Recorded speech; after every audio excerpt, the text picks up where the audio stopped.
Γιατί εμένα το τι έχει σημασία είναι όχι τι σκέφτονται οι Αμερικανοί, το τι σκέφτονται οι Έλληνες. Για την οικογένειά μου που είναι εκεί και για το όνομά μου. Αυτό έχει σημασία.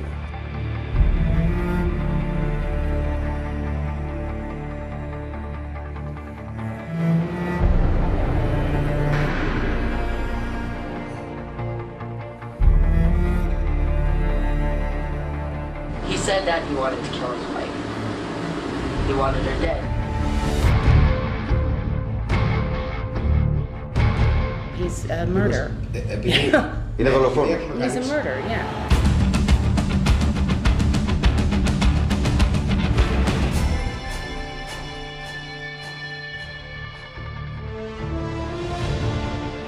Ο ίδιος μου ζήτησε να αποδείξω την αθωότητά του ακόμα και μετά την εκτέλεση της ποινής του.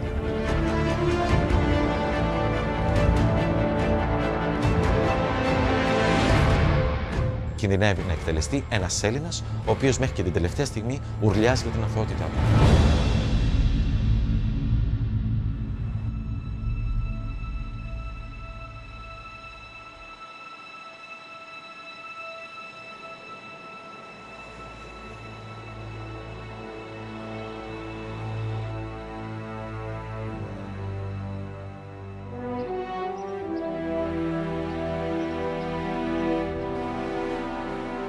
Πολιτεία της Φλόριντα στη νοτιοανατολική γωνιά της Αμερικής. Στη μέση της πολιτείας, σε ένα ερημικό μέρος, ανάμεσα σε χωράφια και βάλτους, βρίσκεται η φυλακή υψής της ασφαλείας.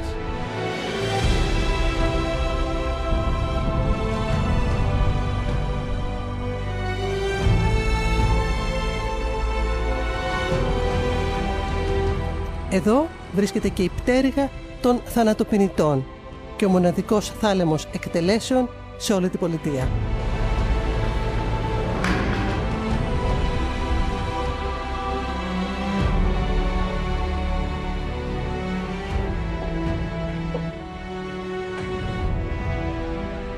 Η Φλόριντα είναι μία από τις 32 πολιτείες όπου ισχύει η θανατική ποινή.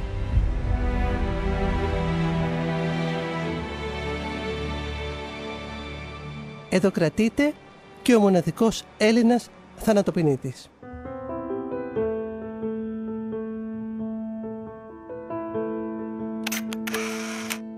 Ο Κώστας Φωτόπουλος έχει περάσει τα τελευταία 25 χρόνια της ζωής του στις πολιτιακές φυλακές της Φλόριντα. Περιμένει τώρα να εκτελεστεί με θανατηφόρο ένεση.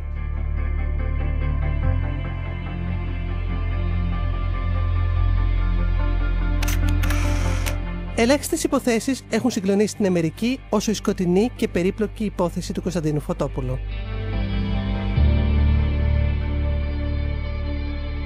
Τα μέτρα ασφαλείας στις φυλακές της Φλόριντα είναι δρακόντια.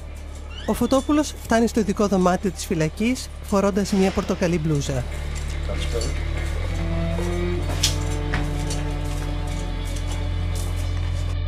Οι καταδικασμένοι σε θάνατο φοράνε πάντα αυτό το χρώμα για να ξεχωρίζουν από τους υπόλοιπους φυλακισμένους. Είναι λυσοδεμένος στα χέρια και στα πόδια. Η φυλακή για λόγους ασφαλείας δεν μας επιτρέπει να κάνουμε τη συνέντευξη στα ελληνικά και έτσι πρέπει να μιλάμε αγγλικά. Η συνέντευξη πραγματοποιείται με την παρουσία 2 σοφρονιστικών υπαλλήλων. I'm sorry, it has to be that in English for security reasons. Anyhow. We cannot help it sometimes. Okay. Thank you very much for coming to see me. I appreciate the opportunity and to see actually some Greek people up close, other than my family.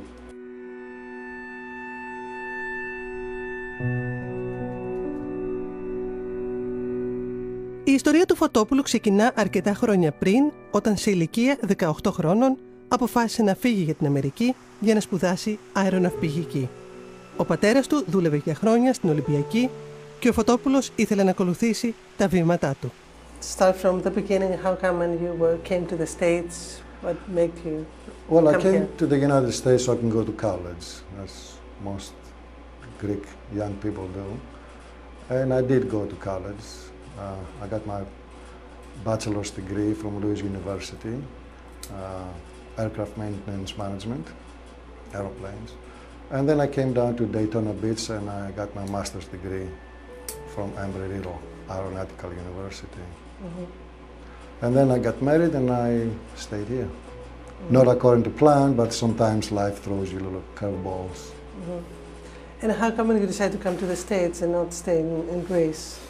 Because we did not have the type of universities at that time that they had over here. We had a better chance to get a good job in Olympic Airways.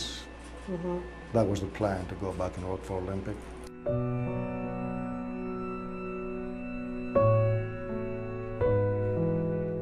Λίγο πριν τελειώσει τις σπουδές του και ενώ εργαζόταν προσωρινά σε ένα εστιατόριο, ο Φωτόπουλος γνώρισε τη Λίζα Πασπαλάκη, κόρη μιας ιδιαίτερα εύπορης οικογένειας Έλληνων ομογενών.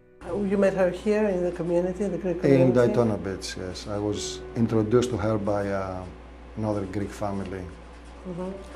I used to work at their place at the time, and they said, "Oh, we have a Greek girl for you." So I'm not interested, I'm here for school, you know, but they brought her by anyway. And we started going out and we fell in love.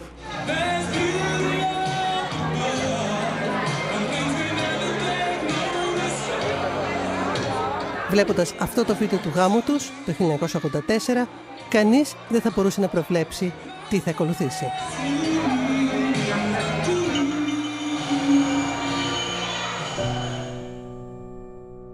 Μετά το γάμο, ο Φωτόπουλος θα αναλάβει κάποια από τα μαγαζιά του πεθερού του, γνωστού επιχειρηματία στην περιοχή. Well, after school then I went and initially worked with my in-laws in their business. Eventually I opened my own business nearby and we had everything together.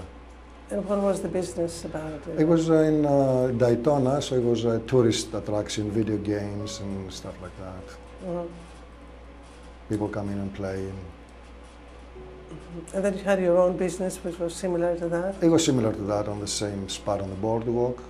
It's a place in Daytona where everybody goes and all the tourists eventually end up on the beach. And what happened afterwards? Well, we were there for 5 years and eventually I met a girl. And I had a girlfriend on the side, basically, and that was the beginning of the downfall.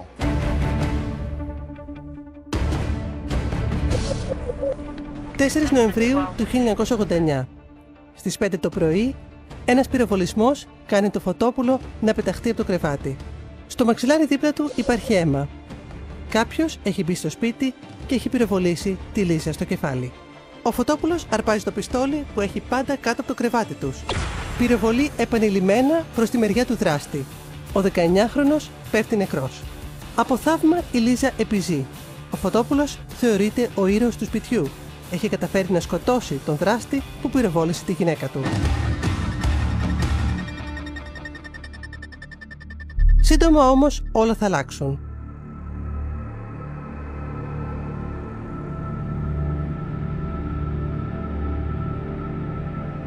«15 μέρες μετά το συμβάν, οι αρχές τον συλλαμβάνουν.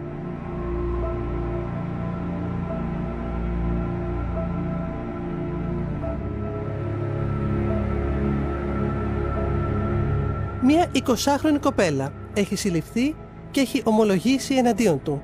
Τον κατηγορεί ότι σχεδίασε τη διάρρηξη με στόχο να σκοτώσει τη γυναίκα του και να εισπράξει τα χρήματα από την ασφάλεια ζωής της. Αυτό είναι το βίντεο της ανάκρισης της 20χρονης κοπέλας από την αστυνομία. He said that he wanted to kill his wife. He wanted her dead.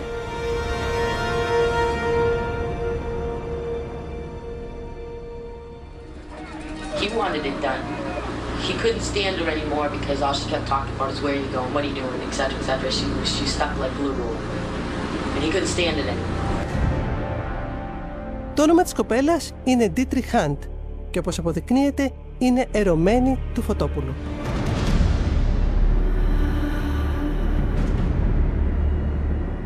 A friend of mine introduced me to that girl.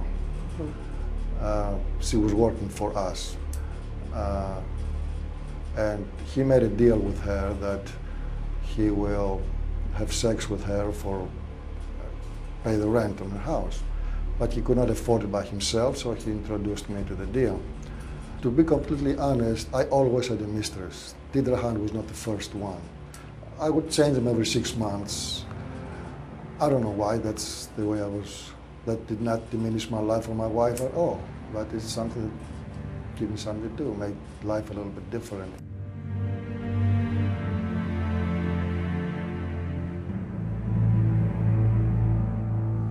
Η σύζυγος του Φωτόπουλου είχε πληροφορηθεί από μια φίλη της ότι κάτι έτρεχε με τον άντρα της και την Hunt. At that point, of course, I denied it, but Lisa, my wife, said, "I want you to fire her from your place anyway." So I fired her. But it turned out she was not a normal person. She was a psychopath, which we did not know. And in her mind, she made my wife her enemy.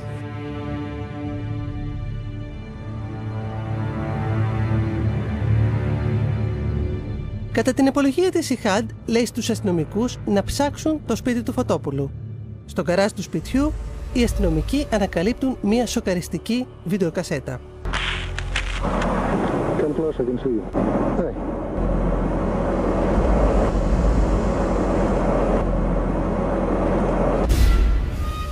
Στο βίντεο διακρίνεται η Hunt να μιλάει προς την πλευρά του ατόμου που κρατά τη κάμερα. Μετά φαίνεται ένας νεαρός άντρας δεμένος σε ένα δέντρο. Η Hunt στέκεται κοντά στο δέντρο, βγάζει ένα πιστόλι από τη μέση της και εκτελεί τον νεαρό άντρα. Okay.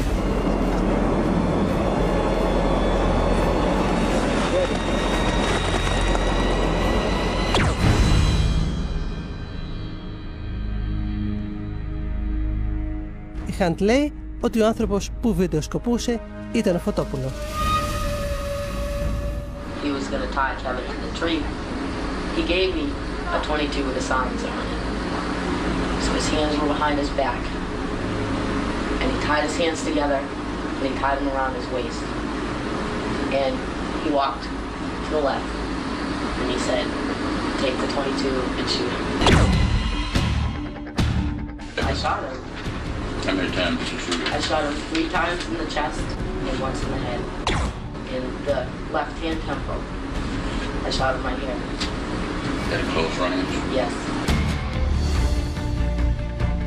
Όπως είπε στους αστυνομικούς, ο νεαρός ήταν υπάλληλος του Φωτόπουλου και την ανάγκασε να τον εκτελέσει επειδή τον εκβίαζε. Yeah, that's Kevin Ramsey. He used to work for me. He worked for about a month. Kevin was stealing consistently from us, and he was taking money from his pocket. You know where he is today? No idea. The last I heard of him, his girlfriend said that he was someplace working for somebody's father for making good money, and then she said he'll be back and get his stuff.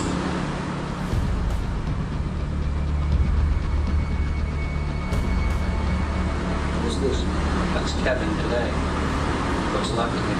Well, it doesn't look like Kevin. It is.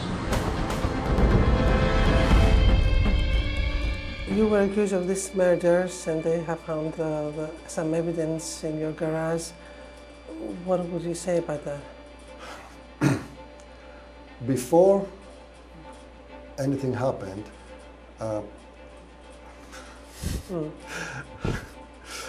the girl was bisexual. She liked men and women. So she asked me to, she said that she was going to make a tape for me between her and her friend. So I said, sure, go ahead. And when she gave me a tape, I thought it was the tape between the two girls for me to watch, but it was not. It was a tape of she had shot somebody else. And I did not look at it. I put it in the garage because I didn't have the equipment to look at it, but it was like 2 days before everything else happened. And that's where they found the tape. Όπως προέκυψε από την έρευνα, ο Φωτόπουλος βοηθούσε οικονομικά την Hunt και της νίκιαζε σπίτι. Σύμφωνα με την υπολογία της, η Hunt βρισκόταν υπό τον απόλυτο οικονομικό και ψυχολογικό έλεγχό του.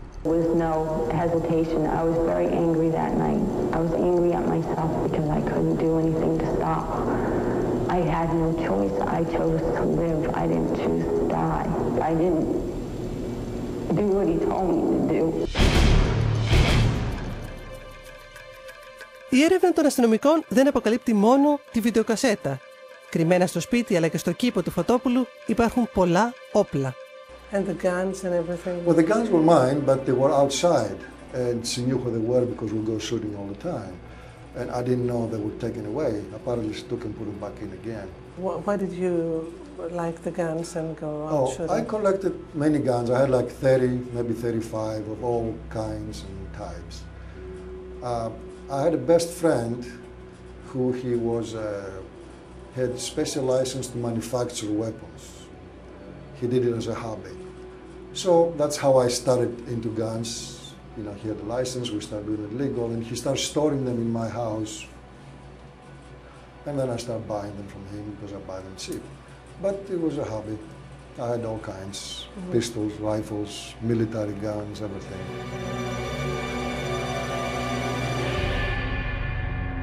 Ακόμα η Hunt καταθέτει ότι ο διαρρήκτης που εισέβαλε στο σπίτι του Φωτόπουλου δεν ήταν παρά ένας πληρωμένος δολοφόνος που η ίδια μαζί με το Φωτόπουλο είχαν προσλάβει για να εισπράξουν την ασφάλεια ζωής της Λίζας Πασπαλάκη. Costa was mad. So Costa wanted him to come in the house and do it while she was sleeping. But he told me he was going to shoot her on his way out when Brian was leaving. He wanted it done. He couldn't stand her anymore because all she kept talking about is where are you going, what are you doing, etc., etc. She stuck like glue to him. And he couldn't stand it anymore. You're looking at you like your chair, pal. It's not my fault. I haven't done anything. No, it's not. You're cold-blooded. I'm not cold-blooded at all. Yeah, you are. I am not. But the key question that nobody asks is this.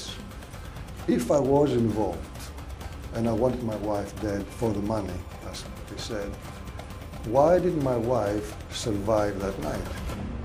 Here we are, I'm alone with her in the house. We have an intruder that came in to do the shooting. If I was involved, there's no way my wife is going to be alive. I'll make sure she's dead. You know, even after I stabbed him, if I look and she's still alive, if I'm a bad guy like I am, I'll take his gun and I shoot her again. Because how am I going to get the money if she's still alive? It makes no sense whatsoever.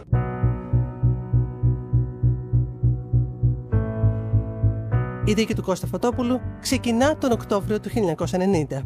Οι αρχές της Φλόριντα κατηγορούν τον Φωτόπουλο ότι ήταν ο εγκέφαλος για την απόπειρα δολοφονίας της γυναίκας του. Επιπλέον το κατηγορούν για το φόνο του 19χρονου που ήταν δεμένο στο δέντρο και για το φόνο του διαρρήχτη.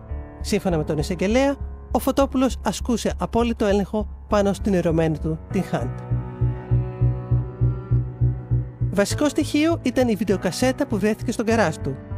Οι ένορκοι κρίνουν με τη βοήθεια εμπειρογνώμονα ότι στο βίντεο με τη δολοφονία του 19χρονου στο δέντρο ακούγεται η φωνή του Φωτόπουλου.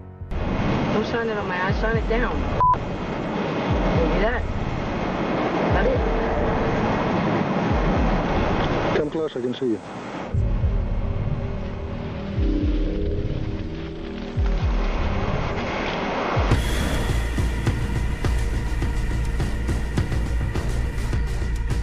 What about your voice, that they heard your voice in this one of the shooting? The voice is a little tricky, but it's not. Because they took the tape to the FBI in Washington, D.C., in the big labs, and they said it's not my voice. Then they took the same tape to the Secret Service, again in Washington, D.C., where they got the big laboratories, and they said it's not my voice.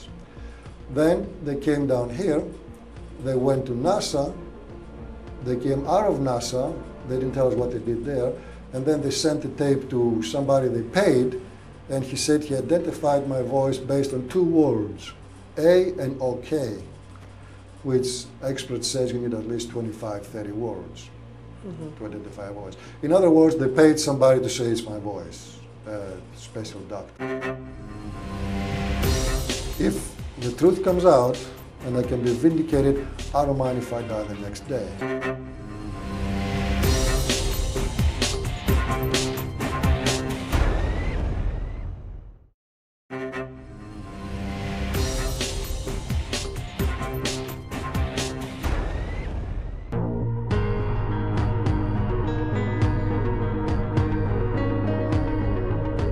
Οι ένορκοι βρίσκουν τον Φωτόπουλο ένοχο και τον καταδικάζουν σε θάνατο για τη δολοφονία 2 ανθρώπων και για την απόπειρα δολοφονίας της γυναίκας του. Ο Φωτόπουλος υποστηρίζει ότι στη δίκη του έγιναν σημαντικά λάθη, όπως ότι κανένας δεν ανέδειξε το πραγματικό χαρακτήρα και το προηγούμενο σκοτεινό παρελθόν της Hunt. To give you a little perspective, about 6 months before she came to Daytona Beach, she had shot another woman in a place called New Hampshire. And she had blamed another person for the shooting. And she had 7 of her friends falsely testify and say that it was another person who did it.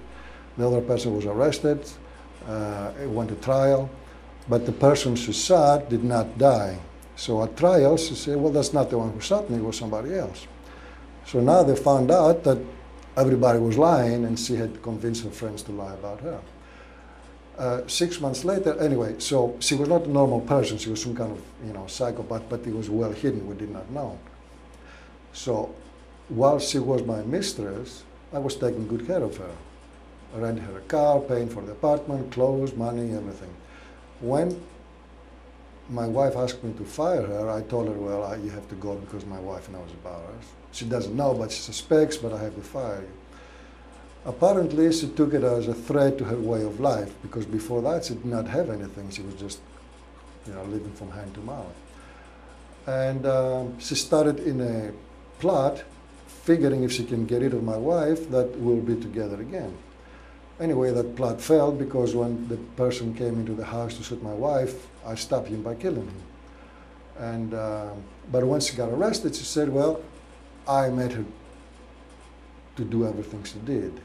That was basically why I'm here. Αρχικά η Χαντ καταδικάστηκε σε θάνατο. Σε επανάληψη της δίκης της, η ποινή της μετατράπηκε σε ισόβια.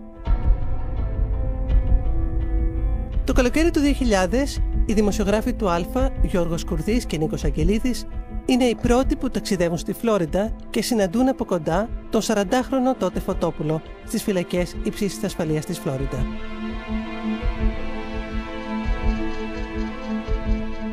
Ο καταδικασμένος σε θάνατο Έλληνας έκλεινε τότε 10 χρόνια στη φυλακή. Τα μέτρα ασφαλείας δεν ήταν τότε τόσο αυστηρά και είχε επιτραπεί να γίνει συνέντευξη στα ελληνικά. Γεια σου. Σε ακούω, Κώστα. Σε ακούω. Καλησπέρα. Καλησπέρα.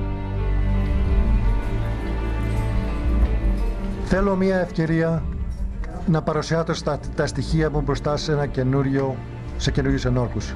Μια δίκη. Μόνο αυτό ζητάω και τίποτα άλλο. Υποστηρίζεις και αν δεν το αποδείξω μόνος μου, αποδείξω ότι είμαι αθώος, να με σκοτώσουν εκείνη την ώρα, δεν χρειάζεται να περιμένουν καθόλου μετά. Πώς ένιωσες εκείνη τη στιγμή όταν σου είπαν την ποινή, πώς ένιωσες εκείνη τη στιγμή?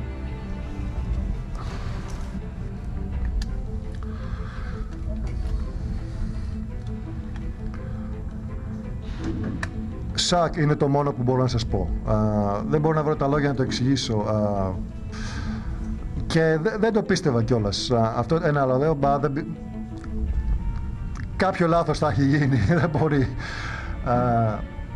Αλλά για τη θανατική ποινή να σας πω δεν με πολύ επηρέασε. Με επηρέασε πολύ που με βρήκανε ένοχο. Εκεί ήταν το μεγαλύτερο σακ εμένα. Μετά από τη στιγμή που με βρήκανε ένοχο και το όνομά μου τραβήχτηκε μέσω στη λάσπη, η θανατική ποινή δεν με ενδιέφερε καθόλου.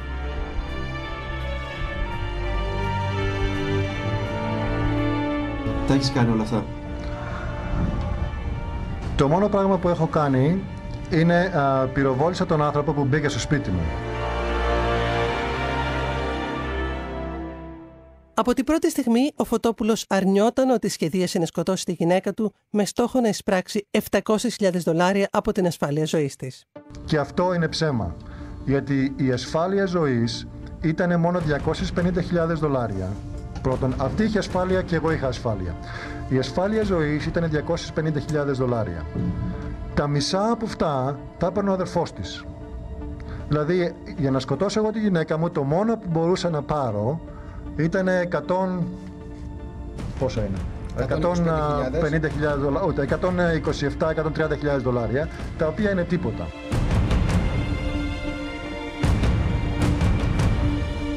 Σύμφωνα με τον Φωτόπουλο, ο άνθρωπος κλειδί στην υπόθεση είναι η πρώην ερωμένη του Χαντ, η οποία εργαζόταν σε επιχείρησή του. Είναι η γυναίκα που με την κατάθεσή της τον κατονόμασε ως τον άνθρωπο που σχεδίασε τα πάντα. Έτσι, Χαν κατάφερε να γλιτώσει την ποινή θανάτου. Δεν ξέρω εάν σκεφτόταν ότι θα την παντρευτώ ή οτιδήποτε. Αλλά αυτή ήθελε τα λεφτά.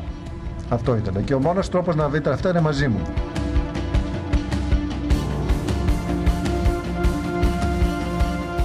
Ο δημοσιογράφος του Αλφα, Γιώργος Κουρδής, είχε εξασφαλίσει τότε και μία αποκλειστική συνέντευξη με τη Λίζα Πασπαλάκη, την πρώην γυναίκα του Φωτόπουλου, που 10 χρόνια αργότερα ζούσε ακόμα με μία σφαίρα καρφωμένη στο κεφάλι της.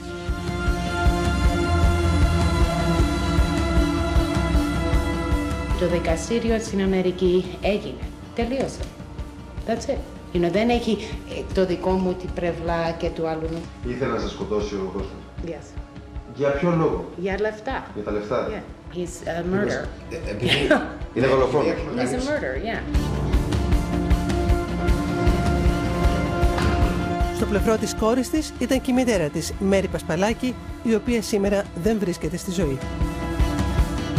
Ο Κώστας, ο σκοπός του ήταν να σκοτώσει εμένα για να μπορέσω εγώ, ήταν όλα πάνω μου, να τα δώσω ύστερα η περιουσία μου να πάει στα παιδιά μου, δηλαδή περισυφέρω. Your wife doesn't believe you. She doesn't believe that I'm innocent? I don't think so, no. There are, I don't know. There are many reasons. One thing is this. She was hurt, and I can understand that. But it's not that she found out it was an affair. It was that the whole world found out about it. And that will make anybody scorn, you know. Whether she thinks I'm involved or not, I don't know. But she should have 2 clues. Number one, they asked her to say small lies in court. Her brother, and her mother. She should have asked the question, why is the prosecutors asking me to say these small lies? What are the small lies? The small lies are, she told the jury that we were getting a divorce. We were not getting a divorce. Because when she told me to fire her, I fired her. She did not think I actually had an affair at the time. It was like 2-3 weeks had gone by. We lived in the same house. She had hired no lawyer, nothing. The incident was over. But she told the jury we were getting a divorce, number one. Her brother and her mother said that they had kicked me out of the house. I was living on the house the day I was arrested. Nobody had kicked me out of the house. But they said those things, they're small nails, to give motive to the jury. And the other thing was that she did not even consider why she's still alive. You know, if I wanted to kill her and the intruder was at the house, why did you survive that night, Lisa? Why? How? It's no way. But the little lies, why did she lie if she, why did they ask her to? She didn't do it for herself. She had to know it was a legal point to say that we were divorcing. Why did she say that? You know, let the truth fall where it may.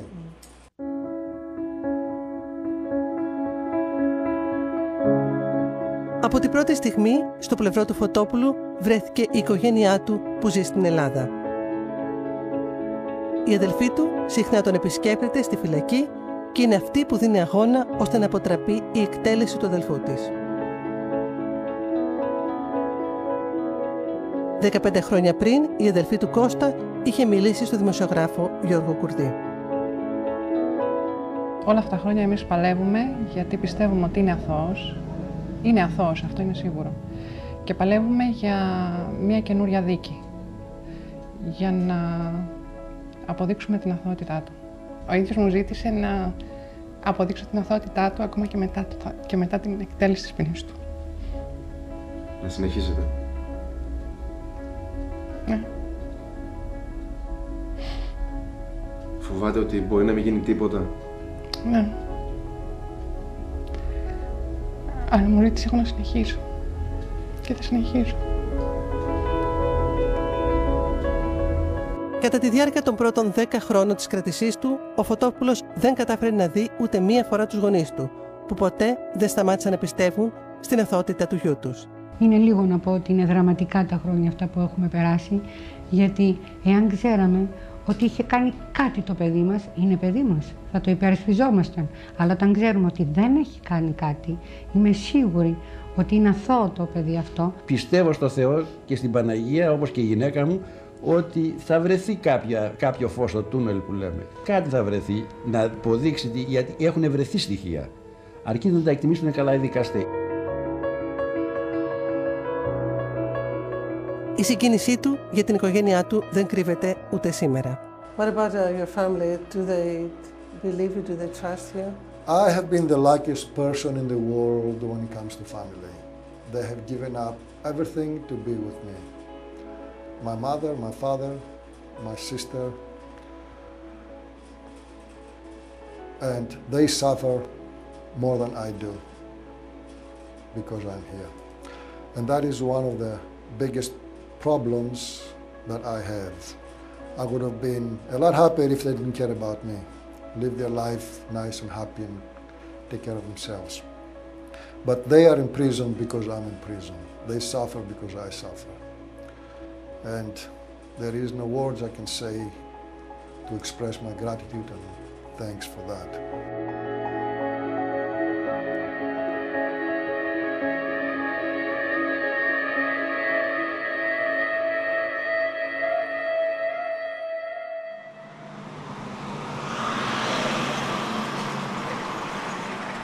Έχουν πλέον περάσει 25 χρόνια από τη μέρα της καταδίκης του Κώστα Φωτόπουλου σε θάνατο. How is day-to-day life here in prison? Life in prison, I presume, is the same everywhere. It's hard, but you eventually learn how to live with it. And how often do you get out of the room? We stay in our room 24 hours a day, except when we go to the yard. That's 3 hours, 2 times a week. Or when we have a call out, or an interview like today. So you're living in this jail here, waiting for the death penalty? Either to become illegal, or for the governor to basically say this is not right and do the right thing. So how is it to live on waiting for the death penalty? It has been a long time, and you eventually learn to live with it. The point is not dying. Everybody will die. Some people sooner, some people later. Many friends I have on the street already died before me, and they were younger than I am. I could have been dead on the street by a car accident, by a number of things. The point is dying under a lie, and everybody accepting it as being the truth. That is what matters to me. If the truth comes out and I can be vindicated, I don't mind if I die the next day. That is the hope I live for. I know I cannot do it legally, but there must be some way, legally I mean in the courts, there must be some way it can be done through the governor, or maybe the law will change and we can represent the stuff we are not allowed to present now.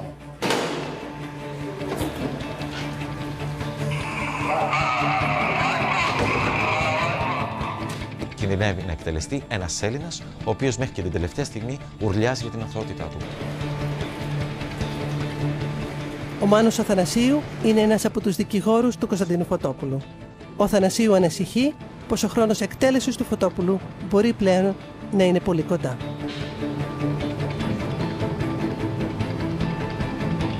Αυτή τη στιγμή η υπόθεση έχει φτάσει στα τελικά στάδια, που σημαίνει ότι υπάρχουν ελάχιστα νομικά μέσα για να γίνει κάποια προσφυγή, δεδομένου ότι είμαστε στο επίπεδο που έχει πραγματοποιηθεί η ακρόαση για τη διαδικασία χάριτος από τον κυβερνήτη και περιμένουμε μια επίσημη απάντηση από το γραφείο του κυβερνήτη εάν θα δοθεί χάρη στον Κωνσταντίνο Φωτόπουλο ή όχι.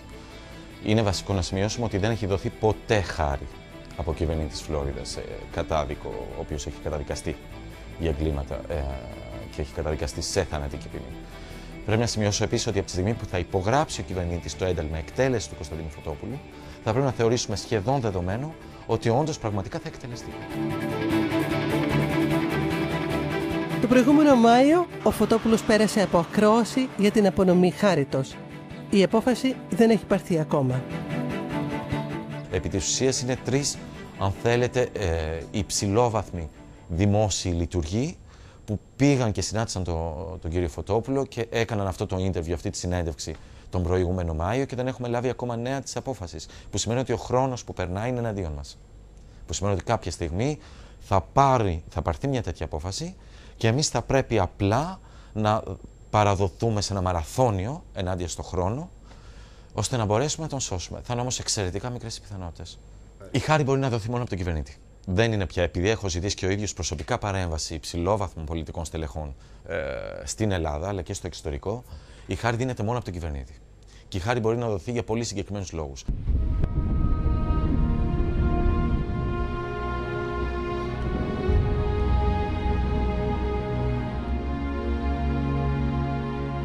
Το πρόβλημα για τη θανατική καταδίκη, σύμφωνα με τον Φωτόπουλο, εντοπίζεται στη στάση του εισαγγελέα, αλλά και στο πρώτο δικηγόρο που είχε αναλάβει την υπεράσπισή του. Why do you think you are here in jail? I'm here, I believe I'm here because there was a mistake made initially by the prosecutors. And the mistake was they believed what she told them. After they believed what she told them, they went on the news, on the television, on the newspaper. We found the bad guy, it's him, blah, blah, blah. They exposed themselves too much because it took them a few weeks to find out who she actually was from up north. But after they've been saying all these things about me, it'll be hard to say, oops, we made a mistake. They've made me look so bad that they had to go through at that point. And they did everything possible to make it happen, including straight out lying to the jury and to the judge. They put witnesses on the stand to testify while they knew they were lying. Mm-hmm. And again, the fault is my lawyer. If I had a decent lawyer, I would never have been convicted because he would have pointed out to the jury, listen, the prosecutors are lying. Because we have the evidence even nowadays. Even a federal judge said the prosecutors shouldn't have done that. They misrepresented the facts, which is the line, to the judge and to the jury. But because of the system, you have to present certain evidence at certain periods of time. If you don't present it within the prescribed period of time, you forgo. You cannot present it anymore.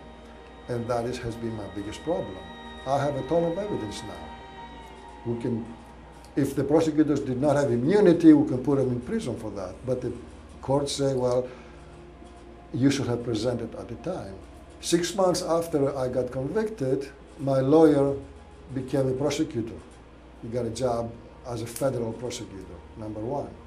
Number two, one of the second girls that were involved, one of Deidre Hahn's best friend, her father was a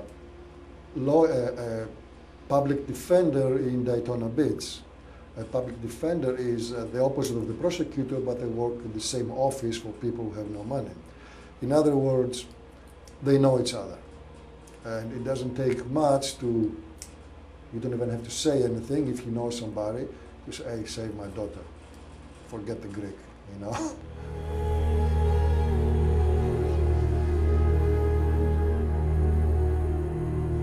Ο Θανασίου πιστεύει ότι ο κυβερνήτης θα πρέπει να λάβει υπόψη του τις παρατυπίες που έγιναν στην αρχική δίκη του Φωτόπουλου όταν κληθεί να αποφασίσει για την απονομή χάριτος. Η δίκη του είχε όντως πάρα πολλές παρατυπίες και με έναν δύσκολο, αν όχι βρώμικο ρόλο, αν θέλετε, που έπαιξε ο εισαγγελέας. Και για τον οποίο ρόλο εκείνη τη στιγμή οι ένορκοι, καθώς και ο ίδιος ο δικαστής, δεν ήταν ενήμεροι. Δηλαδή η εισαγγελική αρχή επίτηδες παρέκαμψε ou παραμέλησε να αναφέρει στο δικαστήριο κάποια στοιχεία τα οποία εμείς θεωρούμε ότι για αυτή την υπόθεση, μάλιστα για μια υπόθεση θανατικής ποινής, είναι εξαιρετικά σημαντικά. Και θα μπορούσαν ίσως να αλλάξουν και το ρου της υπόθεσης, της δικαστικής τροπής που πήρε η υπόθεση του Κωνσταντίνου Φωτόπουλου. Σύμφωνα με τον Αθανασίου όμως, είναι ελάχιστες οι πιθανότητες ο τωρινός κυβερνήτης της Φλόριντα, Ρικ Σκοτ, να δώσει χάρη στο Φωτόπουλο. Είναι ένας άνθρωπος ο οποίος έχει επιβάλει και έχει εκτελέσει. Έχει επιβάλει αυτούς τους ρυθμούς εκτελέσεων και έχει εκτελέσει πάρα πολύ κόσμο. Μπορώ να σας βρω τα στοιχεία. Σε κάθε περίπτωση όμως είναι ένας άνθρωπος ο οποίος πιστεύει ακράδαντα στη θανατική ποινή και την έχει κάνει και πολιτικό επιχείρημα. Θεωρούμε ότι αν χρησιμοποιηθούν τα σωστά μέσα, ο κυβερνήτης θα το σκεφτεί μια δεύτερη φορά πριν πάει να εκτελέσει έναν Ευρωπαίο υπήκο, καταρχήν, ο οποίος είναι πάνω από 24 χρόνια στο διάδρομο της θανατικής ποινής, να σημειώσουμε ότι αυτό για το ευρωπαϊκό νομικό σύστημα θεωρείται βασανιστήριο.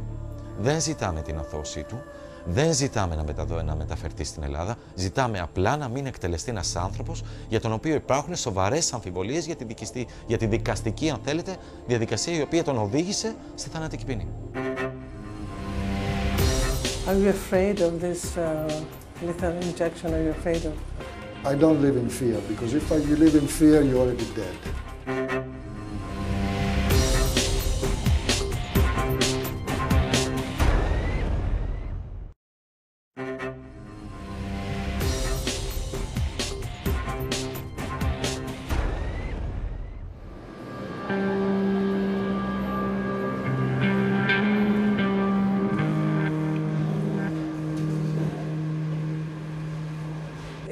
Where you're living, there are people who are on the death row.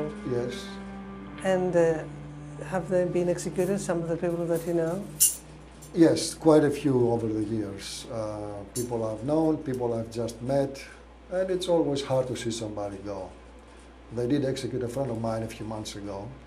He was about 6-7 cells down the row. It's hard to see them go, but you make peace with yourself, and when it's time to go, you go. How do you survive that feeling?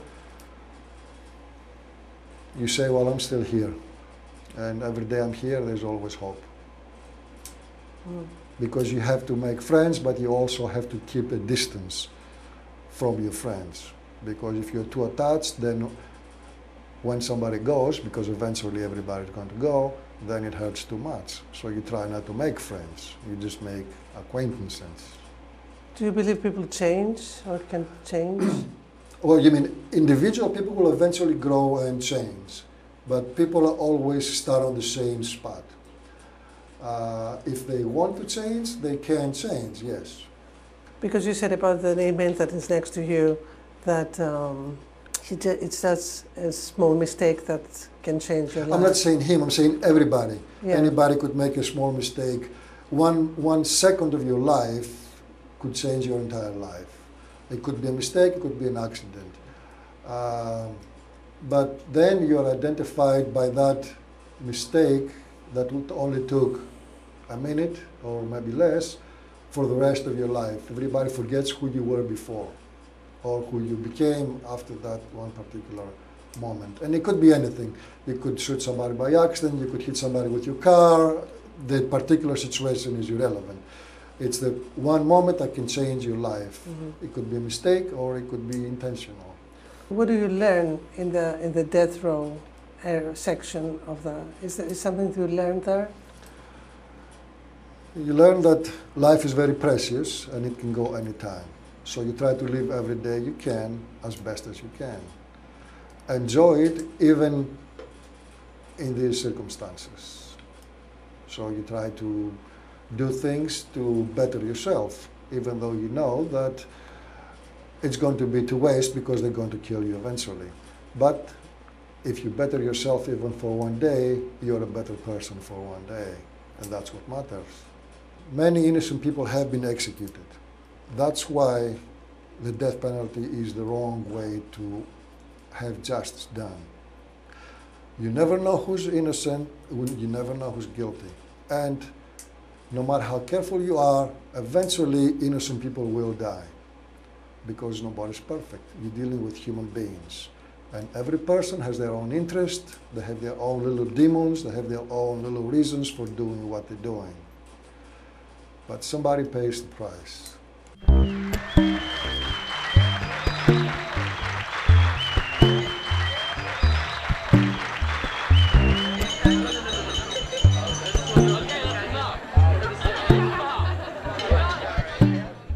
We have some shots of you dancing in your wedding with your wife. When you see this film, what do you think? I haven't seen that film in 30 years. But it brings back happy memories. And I did have a good life. Perhaps better than most, because I had a loving wife, I had a good family, the in-laws were good, and I had money. and I had nice cars, and I had nice house, and I was happy. I was happy. And then you see what you lost, and what did you it's more depressing now than it is uplifting.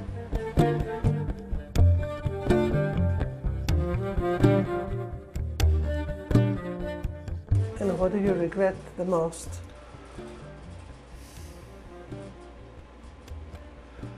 I suppose if I regret the most, one single thing would be that I was having affairs, because without that, nothing of this would have happened. But it's as if you were the victim of your girlfriend. I am a victim of my own self. I seek the forbidden fruit. I took the apple, so to speak, from paradise, and I took a bite out of it, the extra pleasure, which leads me to conclude that for everything you do in life, there is a price to pay.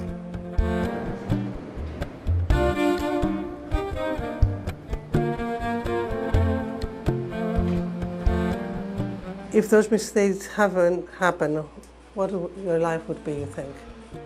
Well, that's again very hard to say. For one thing, I hopefully would have been alive all this time, and hopefully would have been very rich by now, and hopefully had kids, and hopefully had lived a happy life. But nobody knows. Or I could have been hit by a car the next day and be dead already. Did you want to have kids? Yes, of course. That's the way we obtain immortality. The fact that you are Greek helps you, you mean?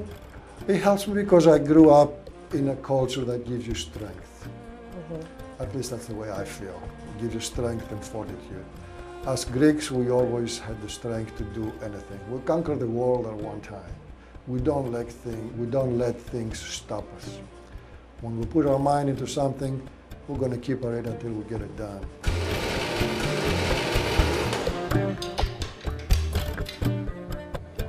And what do you miss from Greece? Everything. In Ελλάδα όλα. Well, I always have a special place in our heart for Greece, you know. That never changes.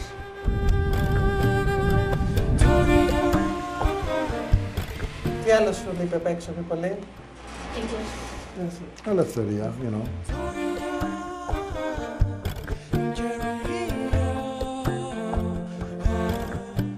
Ο Κώστας Φωτόπουλος είχε σκεφτεί από παλιά τη στιγμή της εκτέλεσής του.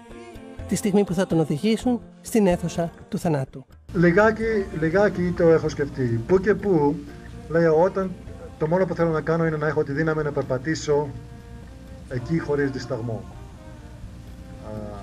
Το δεύτερο, πολλές φορές λέω θέλω να βγάλω ένα λόγο να εξηγήσω την υπόθεση και τι έγινε. Άλλες φορές λέω δεν θα πω τίποτα, απλώς θα πάω έτσι.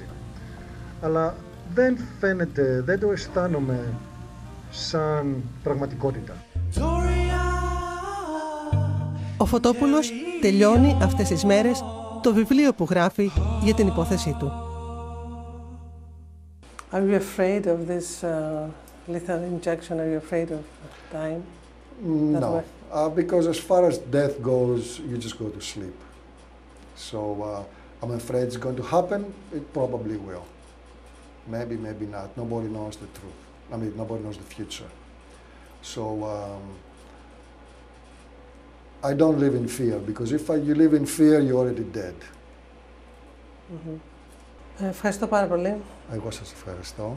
Και εσάς και το Αλφα. Δύναμη.